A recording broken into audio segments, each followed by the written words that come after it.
I'm Dázon. Hey, and you're listening to Visible and Unseen, chronicling HIV in Black life, then, now, and next.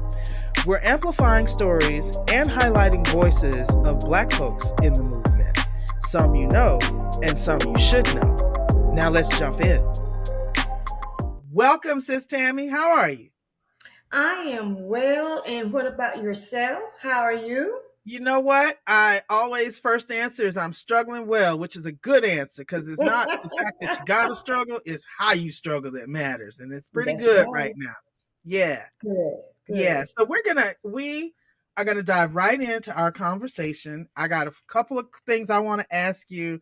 And the Okay. first one is, so when you were diagnosed more than 30 years ago, you were given a Yes. prognosis with a very short time left to live.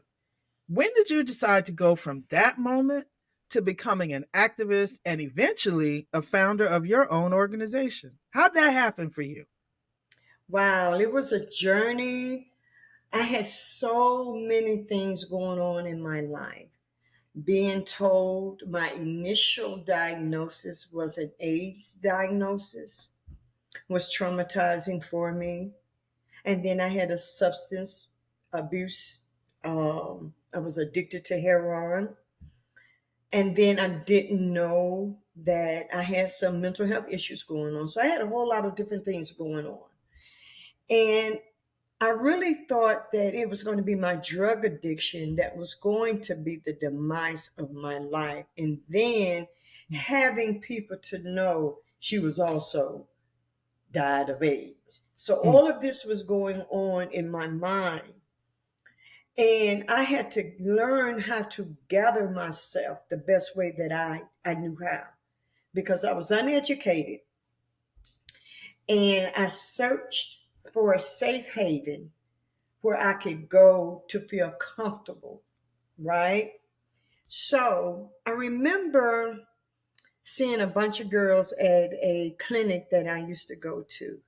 And I would always say, I want to be like them. But all at the same time, I wanted people to understand who I was. And I needed to be me in spite of everything I had going on, right? So I ended up meeting some of the ladies, and they introduced me to an organization called SisterLove, and that became my safe haven. And I always have to say that, not because it's you and I doing this conversation, mhm. because I have to be honest with myself and my journey. And that became my safe haven. So you find this safe haven, you connect with other women with the same or Mhm. common lived experience.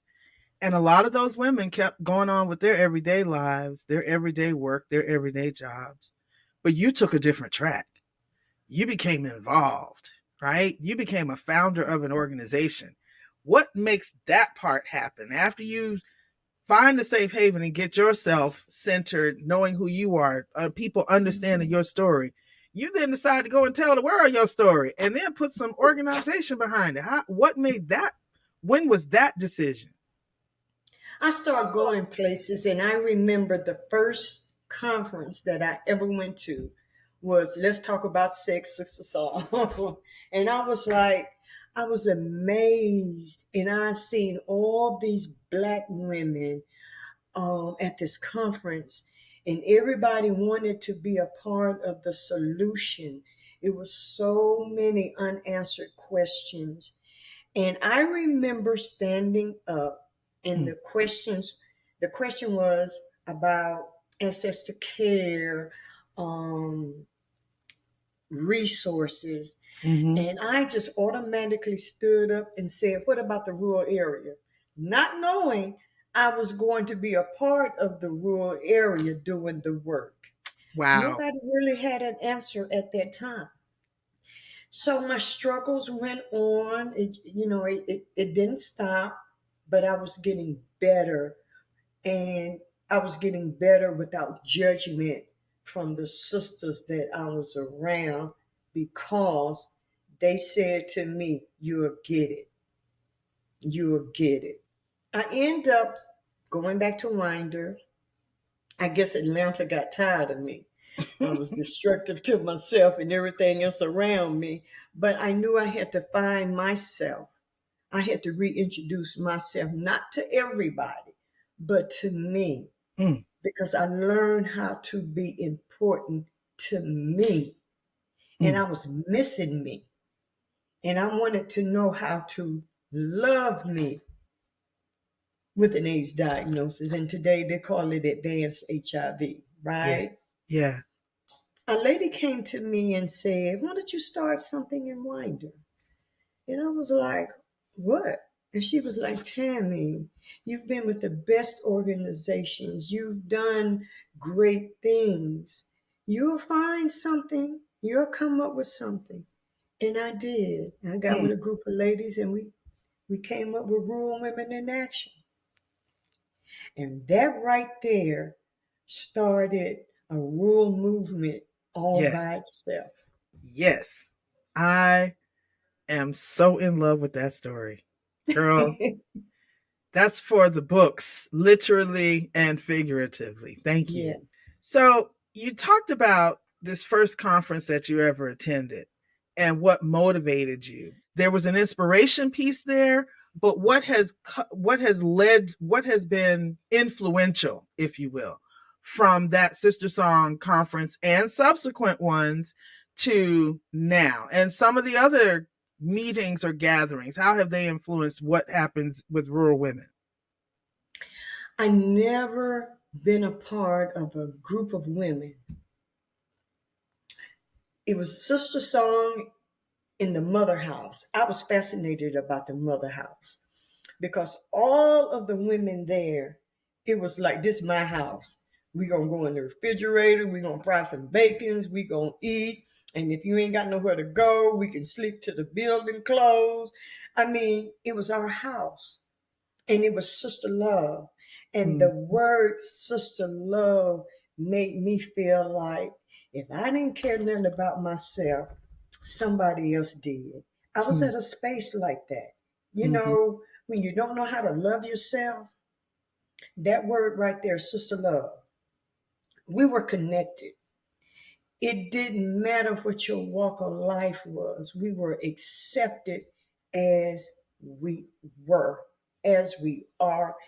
Our being, we had women who were struggling with children.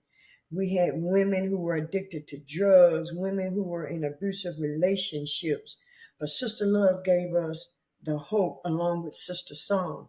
It was a group of black women and they were doing the darn thing, and I needed to be a part of that movement. yes. So how have you been able to recreate that at Rural Women in Action in Winder? How have you been able to bring that same kind of energy at the mother house to a house, if you will, of some sort for Rural Women in Action?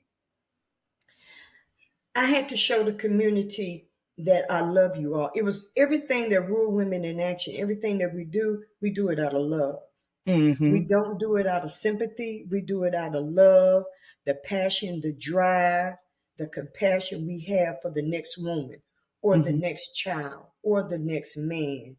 So the group of women, we came together, and the reason why we said Rural Women in Action, because we are moving, we are change Mm-hmm. agents, we are making things happen in the community that nobody else is doing. And but we do it out of love. We specialize in bringing people together Mm. because in my mind, when I found me, my hopes is that the next woman would find themselves. So how is Rural Women Action is how we going to do that? We Mm-hmm. specialize in bringing communities together. We just had a Black Excellence Conference. We are our ancestors. Mm. And we honored our ancestors back in the day that made our community safe. And what Rural Women in Action have learned from Sister Song and Sister Love, we can do things with our community. We can build on making our communities healthier and safer and promote education and awareness when it comes to HIV and AIDS. Yes. I know you, so we've talked about this before, is that there's a bigger and more dangerous epidemic than HIV.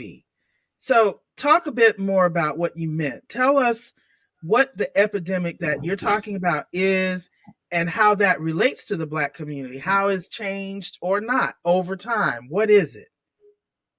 It's a lack of love. When we talk about the healthcare arena, Mm-hmm.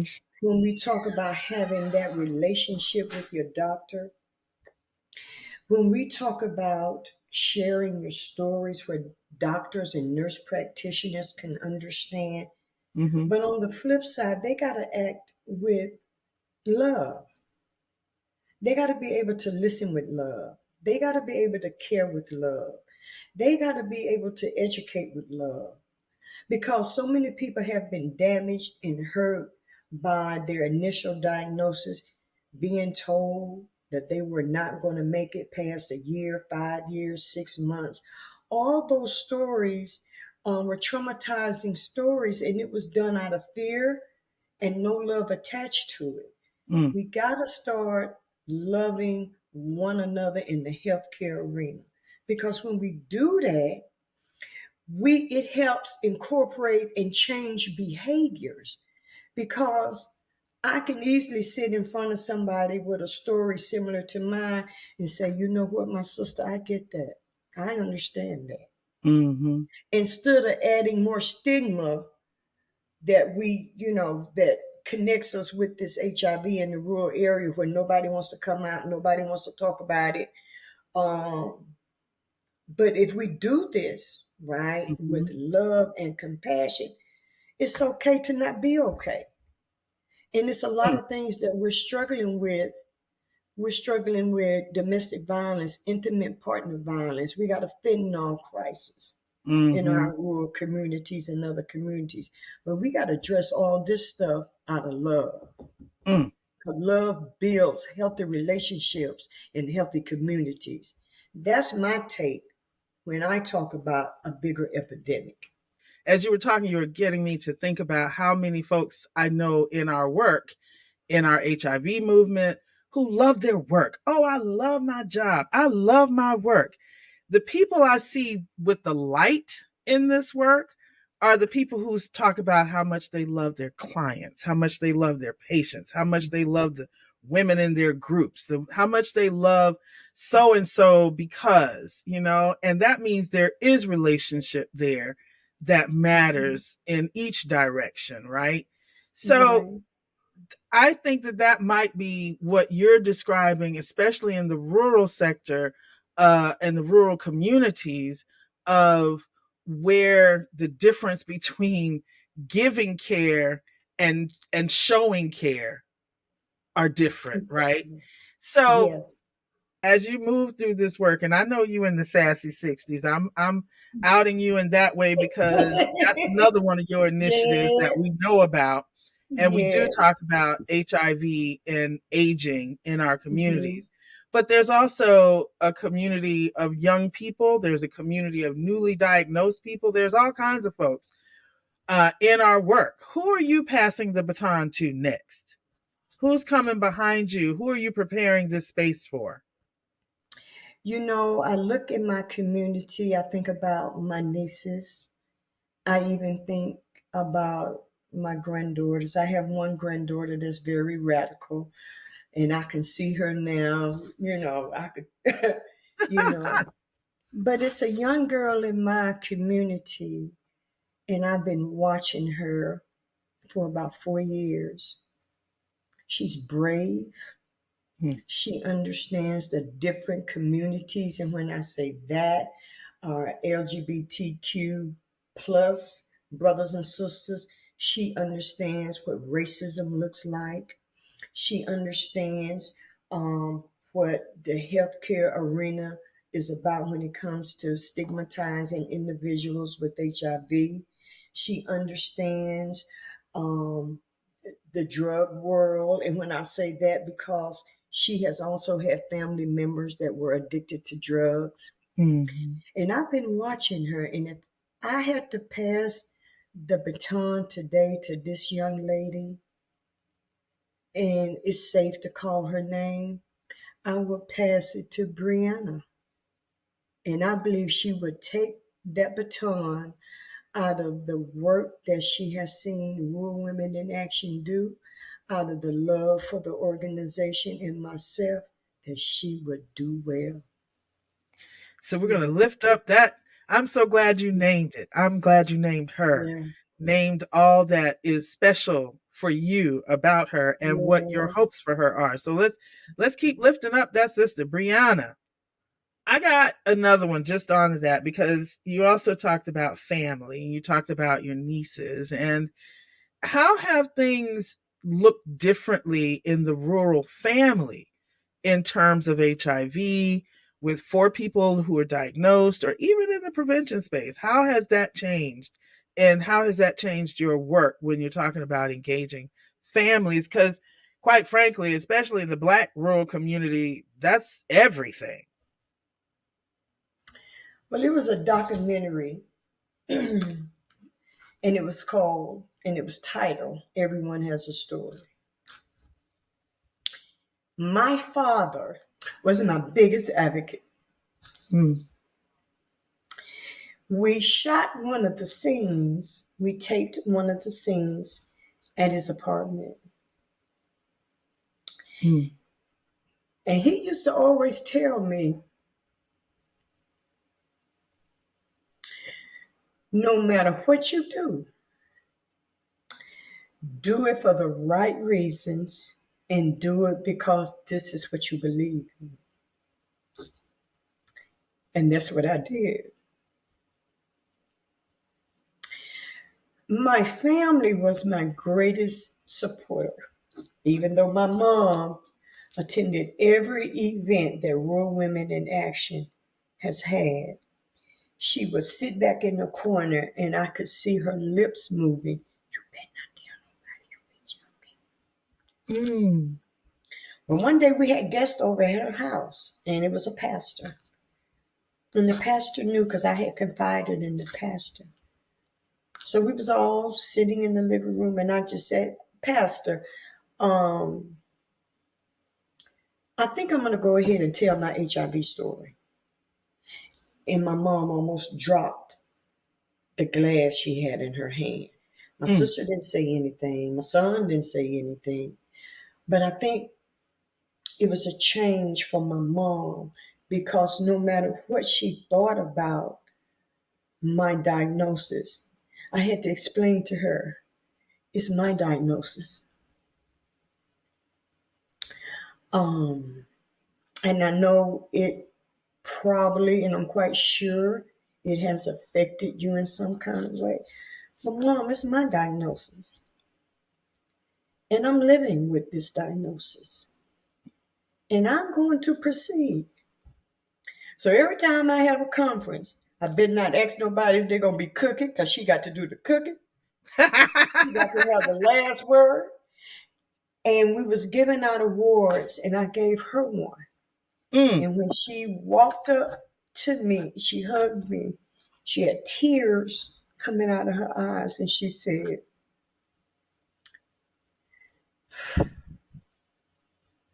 "It's been a journey, hasn't it?" I said, "It is." And she said, "It's okay." Yeah, in front of about 65 people. Yeah. So, what that looks like for my community, every time I have a testing event, nobody hesitates to come out to get tested. I remember a time when I first started, nobody wanted to talk about it. Nobody wanted to get tested. But then I went to a little small church in Winder, and she put together an HIV. She called herself putting together the best she knew how an HIV conference. It was like 20 people there. But I talked about HIV. And from then, it became the norm in Winder. And every time a testing event would come, it would be 50 to 60 people get tested in Barrow County in the Wow. Black community. Wow. Wow. Now you're talking about a change agent with the group of women in Rural Women in Action. We changed some things in Barrow County. Mm.